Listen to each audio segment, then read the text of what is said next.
अस्सलाम वालेकुम। उम्मीद है कि आप खैरियत से होंगे। आज जो मेरा मौजू है प्रोग्राम का, वज़ीर आला बलूचिस्तान मीर कुद्दूस बिज़ंजो ने एक अहम बयान दिया है।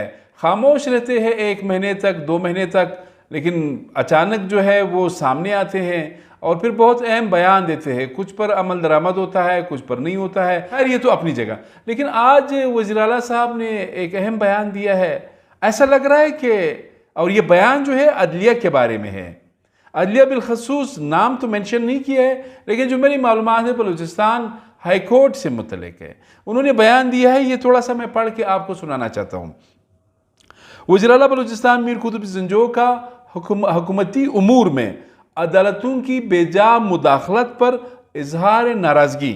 वज़ीर आला कहते हैं कि अदालती तजावुज़ से हुकूमती उमूर की इंजामदही में रुकावटें पैदा हो रही है। फिर यह भी कहा है कि अगर अदालतें मुंतखब हुकूमतों को काम करने नहीं दे रही है, स्टे पे स्टे ऑर्डर दे रही है, तो फिर आके वो खुद ही हुकूमत संभाले। ये वज़ीर आला साहब ने कहा है। फिर यह भी कहा है कि अदालती फैसलों से तरक्याती व इंतज़ामी बहरान पैदा हो रहा है। ये भी वज़ीर आला साहब ने कहा है। इसके अलावा यह है कि बेहतर है कि अदालतें अपना आइनी किरदार अदा करें और हमें भी अपना आइनी व कानूनी काम करने दें। बड़े कैलकुलेटेड अल्फाज है, आगे भी है, मैं ज़्यादा आपका वक्त ज़ाया नहीं करना चाहता। ये वज़ीर आला साहब का बयान है। फिर ये भी कहा है कि आज यानी 17 अप्रैल को वज़ीर आला बलूचिस्तान ने ये जो अदलिया के साथ बहरान है, बकौल वज़ीर आला साहब के, इस हवाले से एक अहम इजलास जो है वो भी तलब किया है। इस इजलास में chief secretary Balochistan, secretary law and parliamentary affairs, इसके अलावा सेक्रेटरी प्रोसिक्यूशन, एडवोकेट जनरल और प्रोसिक्यूटर जनरल जो है वो इस इजलास का हिस्सा होंगे, इसमें शरीक होंगे। अब मामला क्या है, वज़ीर आला साहब पहले भी जब बने थे तो उस वक्त भी आपने देखा था कि थोड़ा सा बलूचिस्तान हाई कोर्ट के साथ प्रॉब्लम कुछ रहा था, लेकिन इस वक्त तो ऐसा लग रहा है कि वज़ीर आला साहब खुलकर सामने आ गए। आगे क्या होंगे, रिट्रीट करेंगे या वो काउंटर करेंगे, इसी तरह महाजराई जो है वो जारी रखेंगे, ये कहना कबल अज़ वक्त है। लेकिन जो ज़राए है वो ये बता रहे हैं। आज वज़ीर आला साहब का बयान एक ऐसे वक्त में आया जब 30 कोऑर्डिनेटर्स, 2 तर्जमानों के केस की आज बलूचिस्तान हाई कोर्ट में समाअत हुई। समाअत chief justice Balochistan high court mister justice Naeem Akhtar Khan और मिस्टर जस्टिस मोहम्मद आमिर राना, इन्होंने इस केस की समाअत की।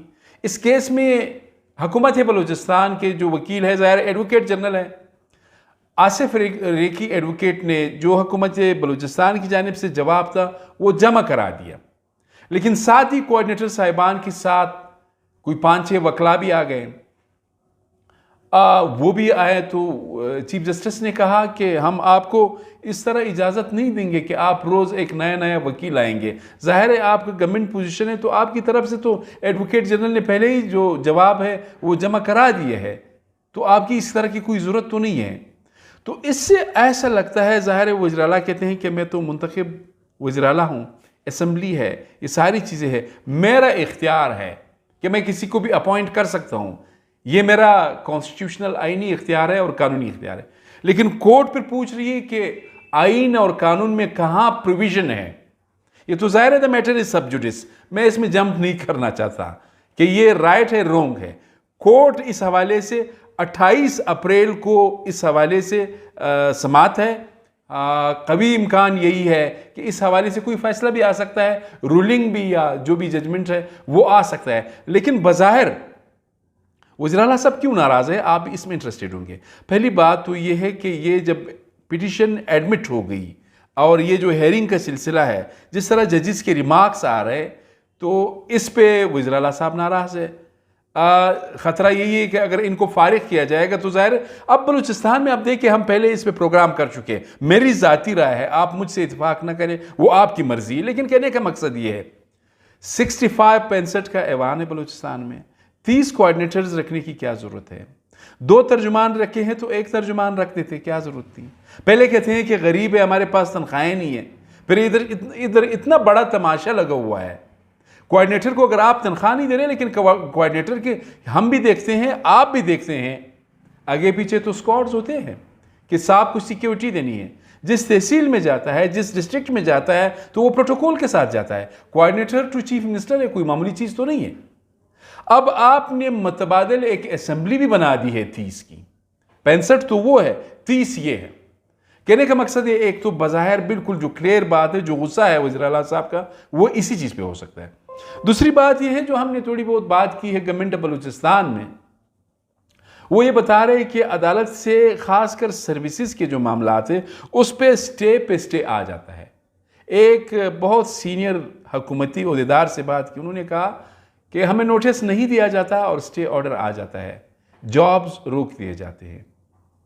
ये ज़ाहिर है, आप ये कोर्ट तो ज़ाहिर है as per law, as per constitution court ने चलना होता है, मेरे और आपके मिजाज को उन्होंने नहीं देखना होता है। कहने का मकसद है, एक इस पे भी बड़ी नाराज़गी है। लेकिन मेरे आपने देखा कि इस वक्त एजुकेशन में 9000 असामियों पर पेपर सबमिशन का सिलसिला, अब ये तो ख़त्म हुआ, पता नहीं कितने करोड़ रुपए जमा किए गए, उसको तो कोर्ट ने नहीं रोका। एग्रीकल्चर के रोके हुए थे, मेरे ख्याल में दोबारा वो हो गए।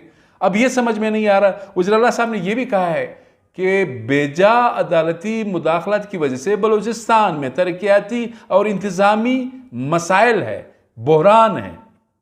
तो ये अभी ज़ाहिर कोर्ट बुलाएगी या किस तरह होगा, ये तो वक्त बताएगा कि कोर्ट ने कहाँ पे मुदाखलत की है और कहाँ पे इंतज़ामी और तरक्याती बहरान है। तरक्याती स्कीमों को अगर देखा जाए तो ये काम तो MPAs MNA सेनेटर का नहीं है कि वो जो है ट्यूबवेल लगाए या नाली बनाए। ये काम तो काउंसलर्स का है, लोकल बॉडीज़ के इलेक्शंस हो चुके हैं, ये डिपार्टमेंट्स का है, जो एक सेट रूल्स है उसके मुताबिक आपको करना चाहिए। कहने का मकसद ये है, जिस तरह वफाक में वफाकी हुकूमत और सुप्रीम कोर्ट के दरमियान महाजराई है, उस लेवल की महाजराई तो नहीं, लेकिन यहाँ भी पत्थर फेंकने का सिलसिला शुरू हुआ है। आपको मज़ीद भी आगाह करूँगा। अपने मेज़बान सैयद अली शाह को इजाज़त दीजिए। अल्लाह हाफ़िज़।